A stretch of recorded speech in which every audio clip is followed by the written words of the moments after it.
نصلی علی رسول النبی الکریم اما بعد فاعوذ باللہ من الشیطان الرجیم بسم اللہ الرحمن الرحیم لا تقربوا الزنا صدق اللہ العظیم وصدقہ المولانا کریم رب اشرح لی صدری ویسر لی امری واحلل عقدۃ من لسانی یفقہوا قولی اللہم ثبتنا بعند الموت لا الہ الا اللہ اللہم اجعلنا من الذین آمنوا وعملوا الصالحات وتواصوا بالحق وتواصوا بالصبر آمین یا رب العالمین۔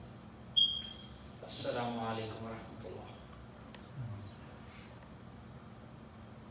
لا تقربوا الزنا،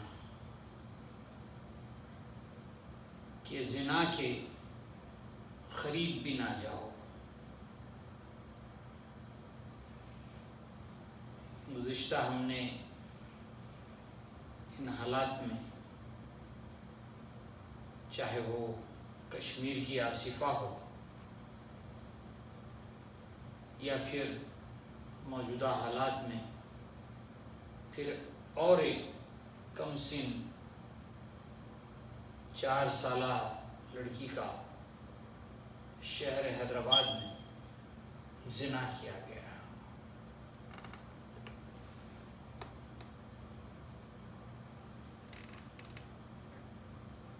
شیطان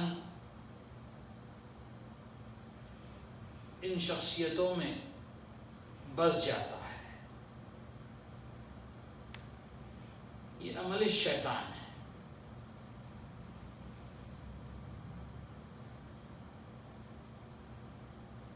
ایک حدیث مبارکہ ابن انس مالک رضی اللہ تعالیٰ عنہ سے راوی ہے کہ اللہ کے رسول صلی اللہ علیہ وسلم نے فرمایا کہ 3 چیزیں اللہ کی طرف سے جو مجھے عطا کی گئی ہیں، ان میں پہلی چیز میرے لیے عورت اور عورت کی محبت ہے،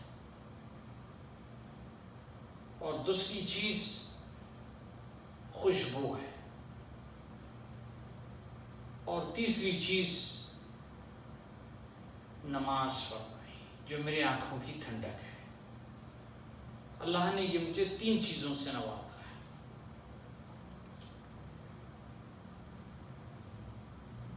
بڑا ہی عجیب معاملہ دیکھنے میں آتا ہے کہ 1700 بچے ایک اسکول میں پڑھ رہے ہیں، رقبے کے حساب سے جو بلڈنگ بنائی گئی ہے، جو سیکیورٹی ہے، وہ بالکل لاپرواہی کی شکار ہے۔ جب شہر کشمیر میں یہ بات اٹھی کہ کسی دوسرے مذہب کے لوگوں نے آصفہ، وہ بھی بڑی کم سن لڑکی تھی، تو ہمارا جوش و خروش، اس کے لیے محبت، اور سارے انسانوں کی، نہ صرف مسلمان بلکہ دنیا بھر کے جتنے انسان ہیں، انہوں نے اس پہ مذمت کی اور افسوس ظاہر کیا۔ اسی طرح سے اب ہم یہ کیا دیکھتے ہیں کہ ایک مسلمان دوسرے مسلمان کم سن لڑکی کی عصمت دری کر رہا ہے، یا اس کی عزت لوٹ رہا ہے، اس کو موت کے دروازے تک لے جا رہا ہے۔ ایک حدیث مبارکہ میں نے سنا ہے کہ جو جان بوجھ کے اس طرح کا عمل کرتا ہے، اللہ اسے ہمیشہ کے لیے جہنم میں رکھتے ہیں، چاہے وہ مومن ہو۔ جان بوجھ کے کسی کو جان کے جوخم میں ڈالنا،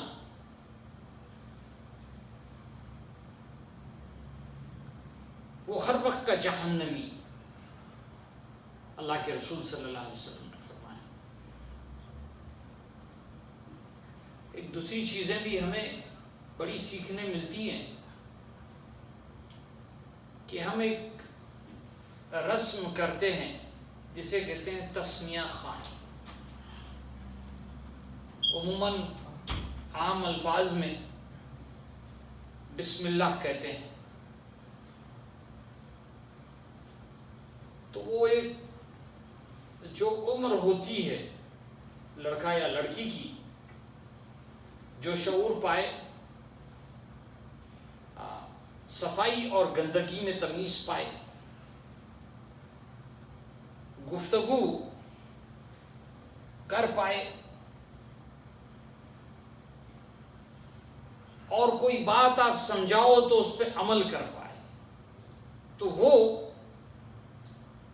جو مکمل ہوتے ہیں بچہ یا بچی ذہنی اور جسمانی طور پہ اس معیار پہ آئے 4 سال 4 ماہ 4 دن.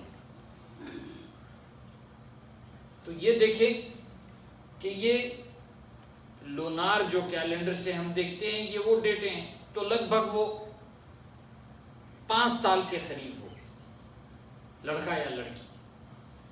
اس کا ذہنی توازن اتنا مکمل ہو چکا ہے کہ اگرچہ آپ کچھ نصیحت کرو تو وہ اس پہ عمل کرے. اور ایک عجیب ماحول ہم بنائے ہوئے ہیں کہ ہمارے معصوم سے جیسے بچوں کو لے جا کر ان اسکولوں میں شریک کر دیا جاتا ہے، جس کو ابھی پیشاب اور پیخانے کی تک شعور نہ آیا، پاکیزگی اور گندگی کے بارے میں اس کا ذہن ابھی مکمل ہی نہیں ہوا. تو بڑی اچھی بات میں نے دیکھی ہے، پریزیڈنٹ اوباما نے جو ہمارے گزشتہ صدر رہے ہیں وہ چین گئے اور واپس آئے تو بولے 2 چیزیں بڑی اچھی نظر آئی، کیونکہ ایک نظام چلانے والا اپنی ان کمزوریوں پہ غور فرمایا ہے کہ جیسے ہمارے ہائی وے کے لائن ہوتے ہیں 4، وہاں پہ بتایا 6 ہوتے ہیں ایچ سائڈ.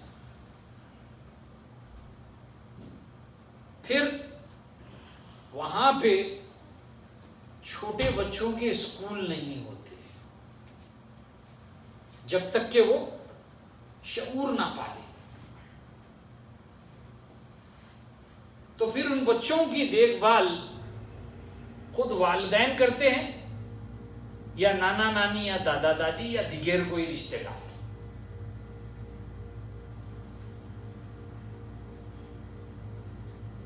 بچوں کی جو نشوونما ہوتی ہے وہ ہم سے بہتر کوئی نہیں جان سکتا. جس کا خونی رشتہ ہو وہ بہتر جانتا ہے. اگرچہ ان معصوم بچوں کو آپ اسکول میں ڈال رہے ہو، 1,00,000 میں 1 بھی ان بیمار درندوں کے شکار بنتے ہیں وہ بچے، تو پہلی ذمہ داری وہ والدین پہ نافذ. پہلے پوچھ کے حقدار والدین ہوں گے، پھر وہ درندہ جو ان معصوم بچوں کی عصمت دری کرتا ہے، ان کی عزتوں سے کھیلتا ہے، ان کے جسموں سے کھیلتا ہے، اور زیادہ تر یہ بچے موت کے شکار ہوتے ہیں یا پرماننٹ ان کے جسموں میں انجریز آ جاتے ہیں. پھر کوئی ایجوکیشن کی طرف کہ جب ٹین ایج بچہ اور بچی ساتھ بیٹھتے ہیں، پھر بھی علیحدہ بیٹھنے میں ہم تاکید کرتے ہیں کہ علیحدگی اختیار کرو. پھر بھی گنجائش پیدا ہو جاتی ہے کہ وہ کسی نہ کسی طریقے سے شکار بن جاتے ہیں۔ میں شکاگو لینڈ کی ایک بہت بڑی اسلامک سینٹر میں ایک جامع ازہر کے مفتی کو اپنی ریزگنیشن دیتے ہوئے دیکھا، اور اس مفتی صاحب نے 2 چیزوں پہ اعتراض کر کے اپنا رخصت نامہ دے دیا۔ 2 چیزیں ایسی تھی کہ میں امام ہوں تو میں منتخب کروں گا کہ کون اذان بولے گا اور کون اقامت بولے گا، یہ امام کا اختیار ہوتا ہے۔ تو سینٹر نے کہا کہ نہیں، یہ ہم منتخب کریں گے۔ تو وہ اعتراض انہوں نے ظاہر کیا، پہلا اعتراض۔ اور دوسرا اعتراض کو ایجوکیشن، لڑکا لڑکی ساتھ بیٹھ کر پڑھے، سینٹر نہیں مانا، وہ اپنا رخصت نامہ دے کر یہاں سے کہیں اور ملک ہو گئے۔ تو علماء حق جو ہمیں تاکیدیں کرتے ہیں وہ وجہ ہوتی ہے۔ جیسا کہ ہم یہاں پہ اس کنٹری میں دیکھتے ہیں کہ ہر ملازمت، ہر کام کرنے والے کا بیک گراؤنڈ چیک ہوتا ہے، کوئی نہ کوئی ریکارڈ ہوتا ہے کہ ایک درندہ معصوم کم سن بچی کو زنا کرنے کی حد تک وہ جا رہا ہے تو اس کا ریکارڈ کہیں نہ کہیں خراب ہے۔ تو وہ جو ریکارڈ چیک ہوتا ہے، بیک گراؤنڈ چیک، اس میں چھوٹے بھی غلطیاں اس میں آ جائیں تو پھر اس کو ایٹ لیسٹ 19 کلو میں نوکری نہیں دی جائے۔ یہ نظام اب وہ چاہتے ہیں کہ کافی پریسٹ جو ہے کنٹینیوسلی مسلسل طور پر جو ہے ان معصوم بچوں کو بھی ان چرچز میں بھی کافی غلط استعمال کیا ہے۔ تو اب یہ وہاں پہ بھی نافذ ہو رہا ہے کہ بیک گراؤنڈ چیک کیا جائے، ان کی اپنی زندگی دیکھا جائے، ان کی پرسنل لائف کو چیک کیا جائے کہ وہ زندگی میں کیا کر رہے ہیں۔ انسان ہے، انسان کی ضروریات ہے۔ اللہ رب العزت سورہ آل عمران میں واضح طور پہ بتا رہا ہے کہ میں نے تمہارے مرد میں عورت کی محبت خود ہی ڈال دی ہے، اس کے بعد تمہارے اندر میں نے اولاد کی محبت ڈال دی، پھر معاشیات کی۔ یہ انسانی فطرتی تقاضا ہے کہ اللہ رب العزت نے ہمارے دلوں میں، ہمارے جسم میں عورت کی محبت ڈال دی۔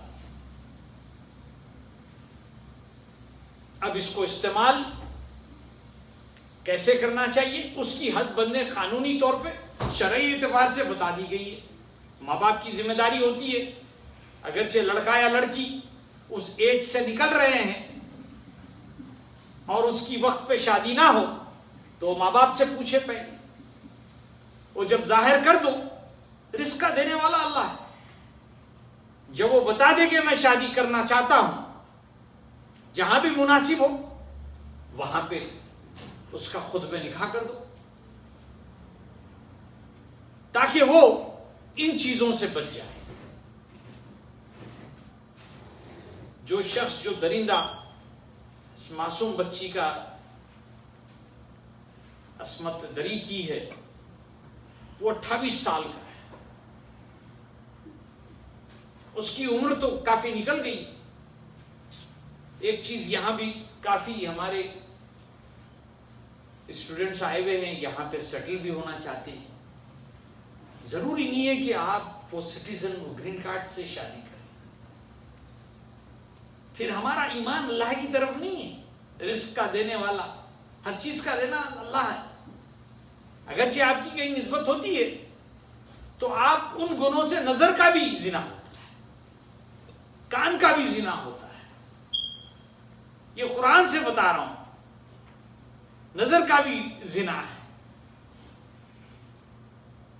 تو ہمیں چاہیے کہ ہمارے جو معاشرے میں ہند و پاک بر صغیر میں اللہ نے ہمیں یہاں پہ آنے کے بعد اتنی نالج دی ہے، تو ہم جو وہاں رہنے والے ہیں ان سے درخواست کرنا چاہیے کہ اس اسکول کا نظام دیکھو جا کر کہ اس اسکول میں کیا وہاں پہ ایسے کاؤنسلرز ہیں یا ایسا نظام ہے جو ان کام کرنے والے ٹیچرز ہو، اس کے چپراسی ہو، ان کا بیک گراؤنڈ چیک کیا جائے اور ایسی سیکیورٹی رکھی جائے اتنے کہ ذرا بھی ٹریگر نظر آئے تو اس پہ سختی کی جائے.